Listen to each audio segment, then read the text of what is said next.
শীত শেষ হয়ে আসার আগে একবার পাঁচমিশালি তরকারি দিয়ে লাবড়া না খেলে ভালো লাগে না।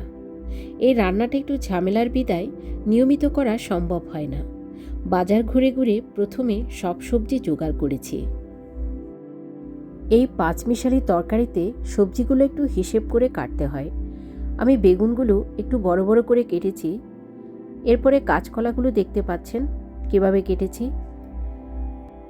লাবড়ার জন্য কুমড়োটা একটু ভালো থেকে নিতে হয়।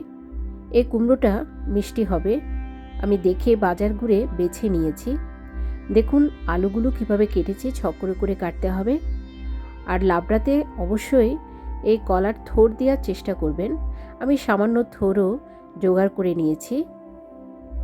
মাঝারি আকারের একটি মূলো কেটে নিয়েছি।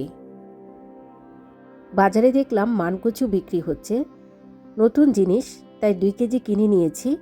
মানকচুগুলো একটু সেদ্ধ করে নিয়েছি আগে থেকে। এরপরে দিয়েছি একটা বাঁধাকপির অর্ধেক অংশ। বাঁধাকপিগুলো একটু বড় করে কাটতে হবে। 8-10টা কাঁচামরিচ ফালি করে নিয়েছি। অল্প শিম কেটে নিয়েছি। শিমগুলো একটাকে 2 ভাগ করে কেটেছি। আর একটা গাজর কেটেছি।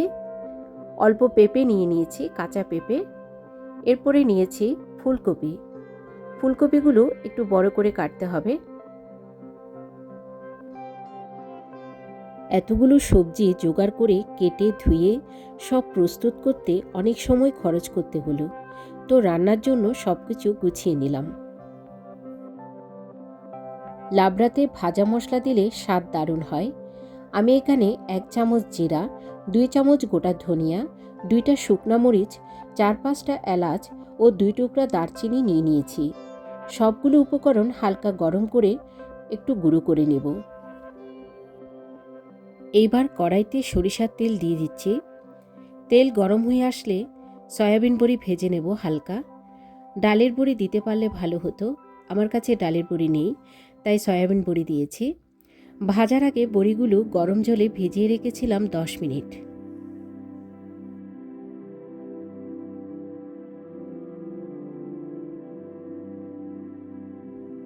একই তেলে বেগুনগুলো 4-5 মিনিট হালকা ভেজে তুলে রাখছি।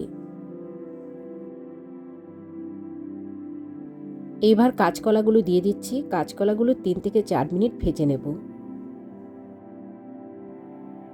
3-4টা শুকনো লঙ্কা, 2টা তেজপাতা ও 1.5 চামচ পাঁচফোড়ন দিয়ে 30 সেকেন্ড নেড়েচেড়ে দিয়ে দিচ্ছি গাজর। দিয়ে দিচ্ছি আদা বাটা। আদা বাটা একটু বাড়িয়ে দিয়েছি, কারণ এই রান্নায় অন্য মশলা তেমন দেব না। 2 মিনিট নেড়েচেড়ে দিয়ে দিয়েছি আলুগুলো।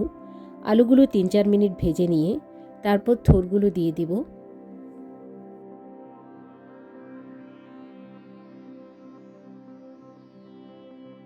থোর দেওয়ার পর মূলোগুলোর সাথে দিয়ে দিব।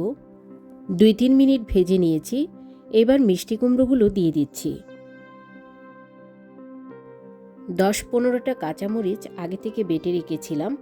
এ পর্যায়ে কাঁচামরিচ বাটা দিয়ে ঢাকনা দিয়ে মাঝারি আঁচে 4-5 মিনিট রান্না করে নেব। এবার দিয়ে দিচ্ছি ফুলকপি ও বাঁধাকপিগুলো। ফুলকপি ও বাঁধাকপি দেওয়ার পরে আরও 4-5 মিনিট ঢাকনা দিয়ে ভালো করে রান্না করে নেব। মাঝে মাঝে চামচ দিয়ে নেড়ে দিতে হবে। এবার সেদ্ধ করা মানকচুগুলো ও শিমগুলো দিয়ে দিচ্ছি। মানকচু ও শিম দেওয়ার পর আরও 2-3 মিনিট ঢাকনা দিয়ে রান্না করে নেব। দিয়ে দিচ্ছি 1.5 চামচ হলুদের গুঁড়ো,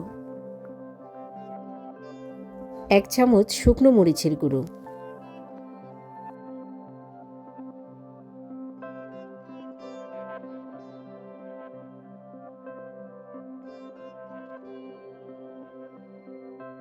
পরিমাণ মতো নুন দিয়ে দিচ্ছি।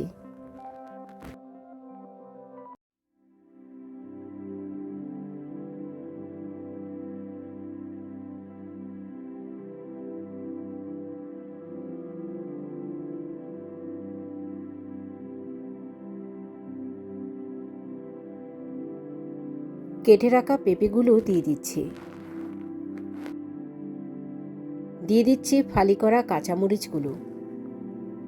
দিয়ে দিচ্ছি 2 চামচ চিনি। এই রান্নায় সামান্য চিনি যোগ করলে রান্নার স্বাদটা বাড়ে। ভালো করে চামচ দিয়ে নেড়েচেড়ে ঢাকনা দিয়ে আরও 8 থেকে 10 মিনিট রান্না করে নিতে হবে, যাতে সবগুলো উপকরণ ভালো মতো সেদ্ধ হয়। মাঝে ঢাকনা উল্টে দেখলাম হাঁড়িতে একটু লেগে আসছিল, তাই 1 কাপ পানি দিয়ে দিয়েছি। অবশ্য পানিটা আমি গরম করে দিয়েছি, তবে এই রান্নায় বেশি পানি ব্যবহার করা যাবে না, কারণ এই সবজিটা একটু মাখো মাখো হয়। আগে থেকে অল্প নারকেল কোড়া রেখেছিলাম, এই নারকেল কোড়াগুলো দিয়ে আরও 3-4 মিনিট রান্না করে নিচ্ছি। সবজিগুলো প্রায় সেদ্ধ হয়ে গেছে।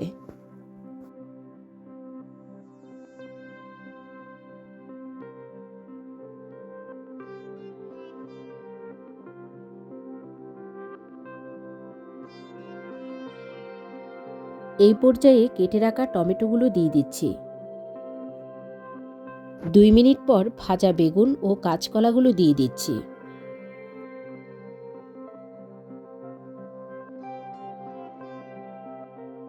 এ পর্যায়ে ভাজা সয়াবিন বড়িগুলো যোগ করে দিচ্ছি। সামান্য চালের গুঁড়ো দিচ্ছি। চালের গুঁড়ো দিলে চুলো থেকে নামিয়ে রাখার পরেও সবজি থেকে ঝোল বের হবে না, মাখো মাখো থাকবে।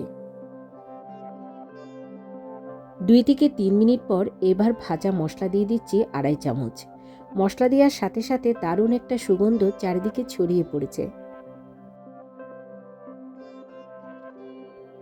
রান্নার একেবারে শেষ পর্যায়ে চলে এসেছি। এখন 1.5 চামচ ঘি দিয়ে চুলা থেকে নামিয়ে রাখছি। ঘি দেওয়ার পর সারা ঘর লাবড়ার গন্ধে একেবারে ম করছে। নিজের হাতে কখনো এইভাবে লাবড়া রান্না করে খাওয়া হয়নি। সাহস করে এই রান্নায় হাত দিলাম। অভিজ্ঞ রাঁধুনি না হলে এসব রান্নায় যে কেউ হাত দেয় না। মোটামুটি উতরে গেছি বলে মনে হচ্ছে এই যাত্রায়। প্রতিবেশীদের বাটি বাটি করে দিয়ে দিয়েছে অনেকটা। সবাই খেয়ে ভালো বলল। এত ঝামেলার পর এটাই আসলে বড় তৃপ্তি।